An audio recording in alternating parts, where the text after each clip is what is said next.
All right, the burning question that has split India right down the middle. Zero tolerance to Pakistan-funded stone-pelters. That's the army's clear message. Major Leetul Nitin Gogoi, who tied a Kashmiri local to the front of his jeep's bonnet and paraded him around 27 villages in Jammu and Kashmir, has been rewarded with a commendation letter for his sustained efforts against counter-insurgency.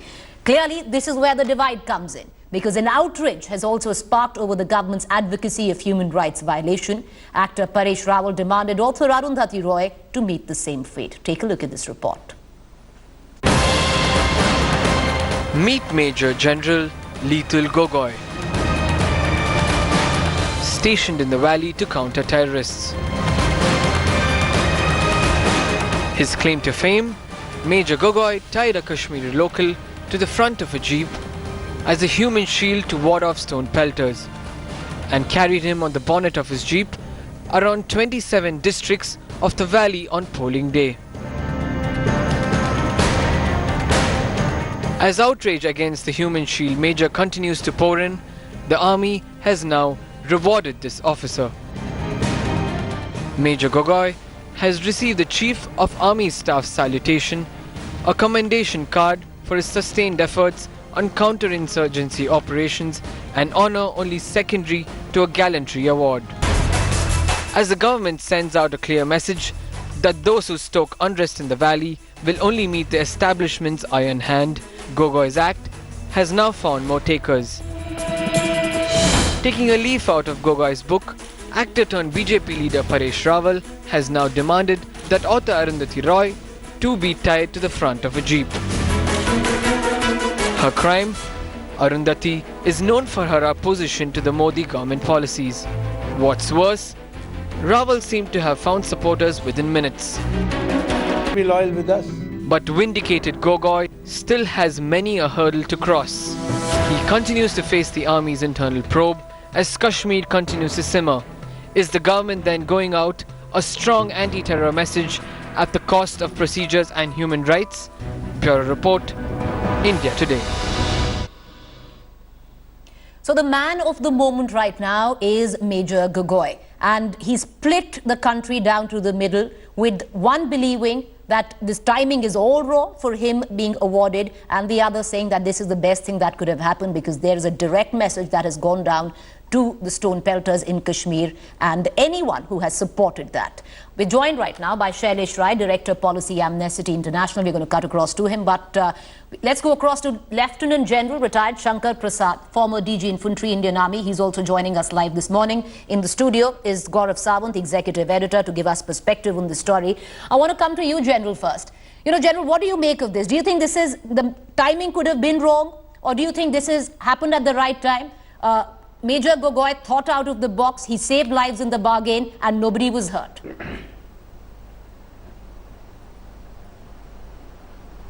See, let's make a few things very clear.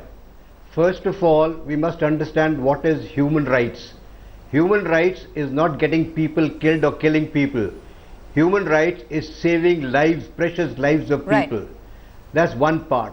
The more important part related to this recognition that this major has received is that today the young officers who are actually combating terrorism and insurgency in Kashmir and elsewhere in India are now on the job trained people. There is no tactical training as such given to people to face similar situations as this major had to face. These are all innovative technical tactics that the people have to evolve on the spot. I must compliment every single young officer today in the Indian Army who is combating terrorism and insurgency in Kashmir and elsewhere to do innovative thinking, to lead from the front, to see that anybody who is a terrorist and is carrying a gun is neutralized with minimum force, to ensure safety of people and not let innocent people die, to avoid collateral damage. Right. And at the end of it, don't spare anybody who is preventing us from doing our regular legitimate military task. Right. These are the guidelines that our young officers today thinking about. When I was 45 years, this age as this boy is today, right, maybe I would not have thought like this. But today the young officers are day and he needs to be lauded. He needs to be lauded for that. And they have to evolve themselves. They have to develop themselves. Right. And therefore, this is an example that must be seen to be a recognition by all the young officers Right. who are involved. Generals are not fighting these terrorists on the ground. Yes. They're making policies. They're giving directions. The guy who's facing the bullet are these young captains Right. and majors, and they need to evolve their own tactics. But within the parameters, the guidelines given to them, Right. guidelines are very clear. Collateral damage must be minimum. Save lives. And that was Don't yes, spare and that was a what it terrorist. was in this Don't case. spare those people who are Right. General, let preventing me you from bring in, doing before we operations. go to Mr. Rai, let me bring in Executive Editor That's Gaurav exactly Sawant. what has happened. Gaurav, this Chief of Army's commendation letter, would you give us the outlines of it? Because this is, I think the Army has specified that this is not for this incident. It's a concerted effort to counter insurgency in the valley. So the army's covered itself legally because the court of inquiry against the fact-finding body. So a court of inquiry is not against any individual. It's only a fact-finding body. That fact-finding body is still in the process of completing its task. It's being finalized even as we speak. That fact-finding body will bring out his role in this exact operation, in this current operation. There is also an inquiry by the Jammu and Kashmir government. That's also underway. The officer has been rewarded for sustained operations in the Kashmir Valley in the past 1 year. He is actually an Army Service Corps officer. He's on attachment to the Punjab Regiment. He is with the Rashtriya Rifles in Jammu and Kashmir. And over the past 1 year, the Chief of the Army Staff, General Bipin Rawat, found his operations to be exceptional. This incident, is this actually cover fire for that particular incident? Well, within the army, as General Shankar Prasad has just told us, that the army thinks that he's done a good job in terms of saving lives of many people. Right. He's a QRT officer. Yes. He responded Quick to an emergency reaction call. team. And he could have not gone. He could have not gone. He could have not gone, but he could have waited for reinforcements. Yes, he could have waited for reinforcement, but he took that decision. He went there and he actually saved lives in the bargain. That is what the official statement is. Before I bring in Shailesh Rai, Director Policy, Amnesty International, want to bring in Kamaljeet Sandhu, who's been reporting from Srinagar over the course of the last 2 weeks. Kamal, now this message has gone clearly where the stone-pelters are concerned. Where the General Kashmiri is concerned, what is the reaction of Major Gogoi, who was first vilified, now honoured?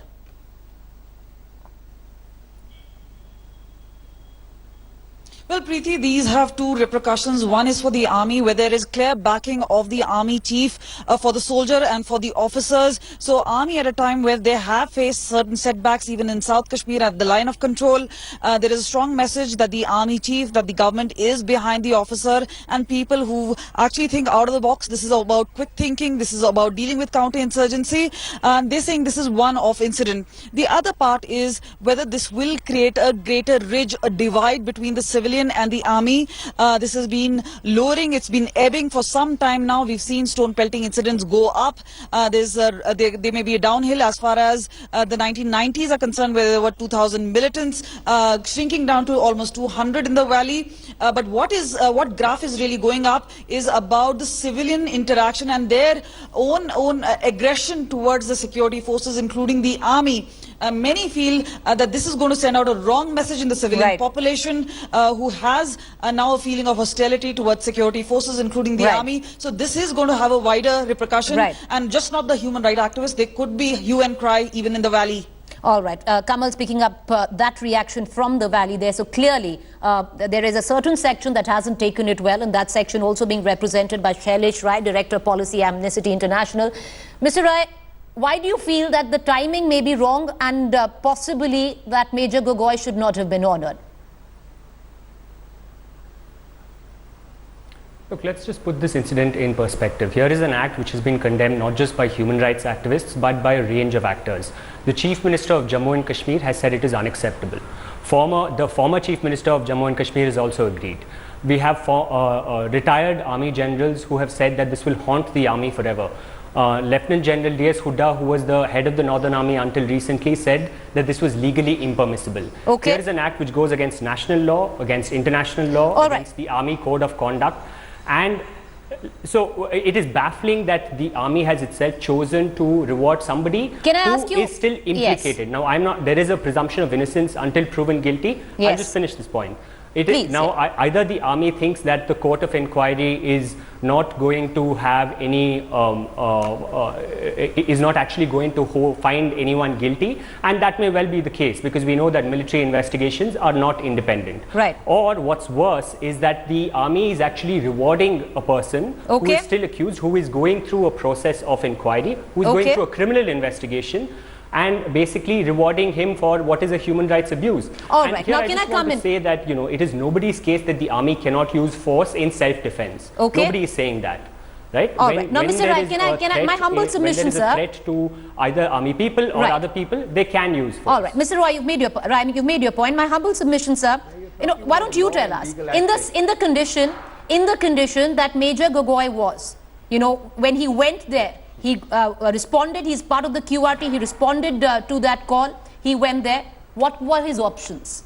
Do you have a better option than what he did with Save Lives? If Shailesh Rai, you can give us a better option, then maybe Lieutenant General Shankar Prasad would need to take his words back. What could have Major Gogoi done, which he did not do at that point of time, which could have saved lives like it did in this case? Look, I'm not an expert on military strategy or operations, point, and sir. I will not That's hazard the a guess point. as You're to what not. he should have done.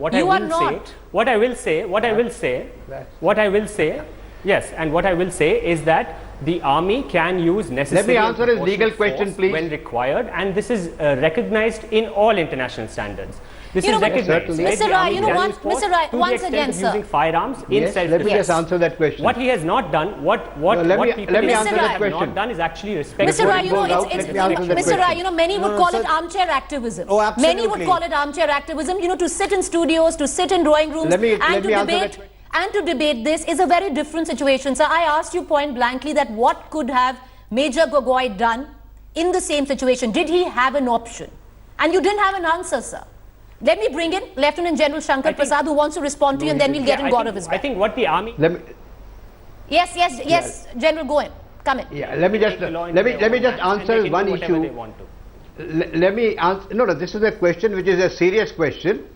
No, this is a very serious question he's raised, and many people will raise it in the future as well. Is the question of legal point.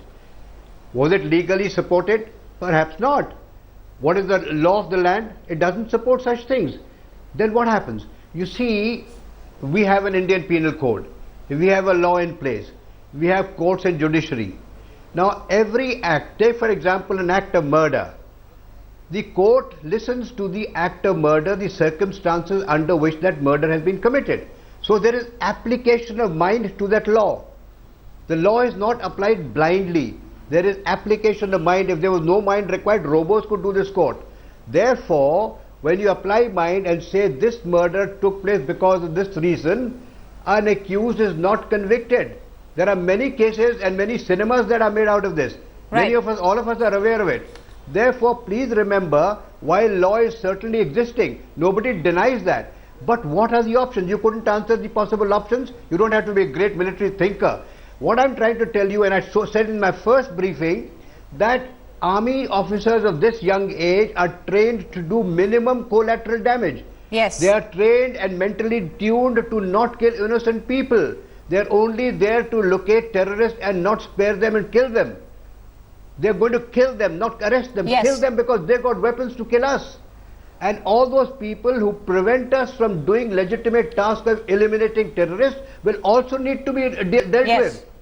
So please understand, I am not for a moment saying this is permissible by law. Certainly not. But look at the application of this law in the current situation. Right. Did you want those 16, 17 election officers and to be lynched? They would have been lynched. Did you want another 30, 40 people to be killed? You know, General, just stay with me. General, just stay with me. You know, I'm going to go across to Kamaljeet as well, but I want to bring in Gaurav Sawant, our executive editor, and maybe, you know, Mr. Rai, he could, tell you on what exactly happened, on what conditions did this particular incident take place. Gaurav, do you want to shed some light on that? Because, you know, he could have refused to respond to that QRT call. He did so. But what would have happened if he did not do what he did? So the information that we've got seems to indicate that there was a mob on either side, a stone pelting mob. There were people perched on top of houses. They not only had stones, they also, according to the army, had Molotov cocktails, which is petrol bombs. that's the situation in which this officer was called in. There was an SOS call that went out, election officers. There was a polling booth which apparently was under attack at that point of time, and that's the time this officer went in. So he was escorting a polling party out of there. There was Jammu Kashmir police, there was ITBP, they were heavily outnumbered. That's the time this officer went in, rescued all of them in his vehicle, not just his vehicle, but this was a convoy of 3 vehicles. He could get them out, and well, yes, you know, as Mr. Rai says, he could have used force, and it would have been legal to use that force. So he could have opened fire. Some lives would have been lost, some more lives would have been injured. Incidentally, the army does not use pellet guns. The army uses assault rifles. So had he used an assault rifle, people would have died. So Amnesty International perhaps would have kept quiet at that point of time. So would the human rights walas in their AC rooms, who incidentally, the army has a major crib. They also keep quiet when soldiers are killed by terrorists, when soldiers like Colonel M.N. Rai are called for a surrender ceremony and then killed by terrorists. That's the time nobody talks about their human rights or the human rights of their families. When their heads are chopped off at the LC, that time human rights walas are completely silent. But this is the time everyone's speaking, when this officer has actually ended up saving lives. Right, Mr. Ryan, that's where, hopefully, General Prasad would have answered the legality question. Now, when you come down to options, and Gaurav laid down the scenario. Yeah, I think, what were the options, Mr. Rai? One, he could have used force. He could have, he could have used force, and there would have definitely been deaths involved in that.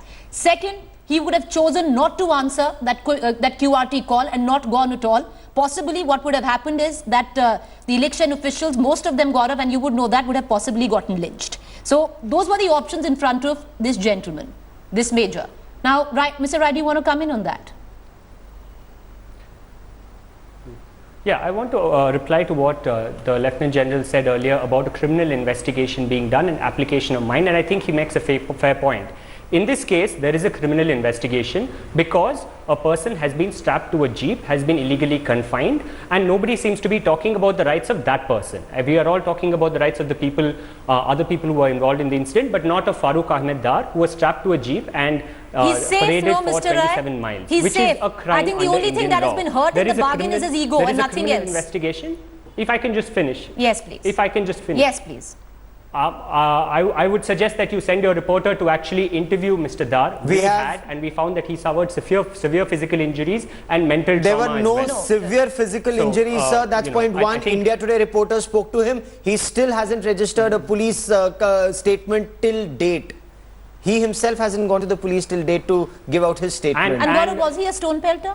The army says so, the police says so. So that is their version. His version is that he's a voter. So that is a matter of investigation. Mr. Rai, that's a matter of investigation, and ultimately if there has been no physical hurt, now possibly the only thing that would have been And the investigation is not complete. Yes, which is I my agree point. with you. I agree with you, sir. We concede to that. The investigation is not complete. The court of inquiry is not complete, and you have people who are under investigation being rewarded for their acts, which means that the outcome of those investigations have already been presumed. All right. Okay. Before we, what we're going to do is we're going to quickly cut answered any of the questions. Yes. That was specifically asked. What were his options? There were no options. Mr. Rai, in your opinion, what were his options? What should he have done? Should he have opened fire? Should he have opened fire?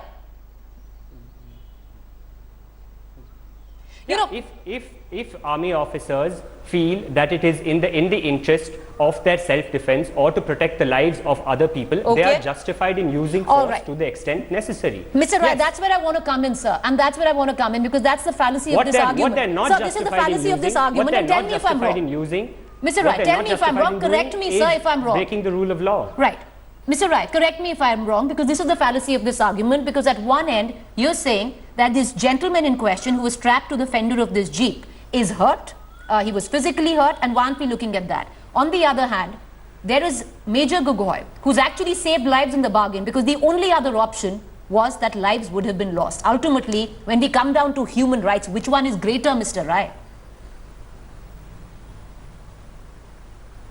I think you are making the mistake of saying that one person's human rights can be sacrificed at the cost of, of other people's. I think what we have in our country at the cost of saving lives. Saving lives, sir. This man is alive today. And have to be and are guaranteed under the Constitution of India. Mr. Rai, this man is alive today. He could possibly have been dead if it wasn't for Major Gogoi. He would much prefer having people killed. All right. What we know, I believe No, I think running. this is the edge of a very slippery slope where we are going to justify any actions under the context that It's not a justification, sir. Therefore, it is all right. It doesn't matter if rights are There violated. was no alternate It doesn't matter if option. dignity is violated, as long as we accept someone's notion. All right. No, one, it's not a notion, And and there is a two, criminal the army's also investigation said which it's can a reach that one-off. conclusion. It's Let a that one-off. criminal You can have investigation academic reach its debates. No, When we you can, go yeah, down we on can ground, go the down, situation yeah. is very different. It's a spur of the moment, quick thinking decision of a youngster in a very tricky situation. Not in an AC environment where armchair I think this is- activism can take place. All right. Okay, I believe that's all the time we have for. Appreciate you, Well, gentlemen, I for presume joining that, us. I presume that all of us are sitting in it. All right, Mr. Rai, that's all we have, the time that we have for this debate. Mr. Rai, do stay on with us. General Prasad, we'd like you to stay on with us and continue with our next debate. We're covering the terror attack in Manchester. That's coming up next. Appreciate you joining us, Kamaljeet Sandhu, as well as Gaurav Sawant in the studio with me. Thank you. We continue with our coverage. Stay with us.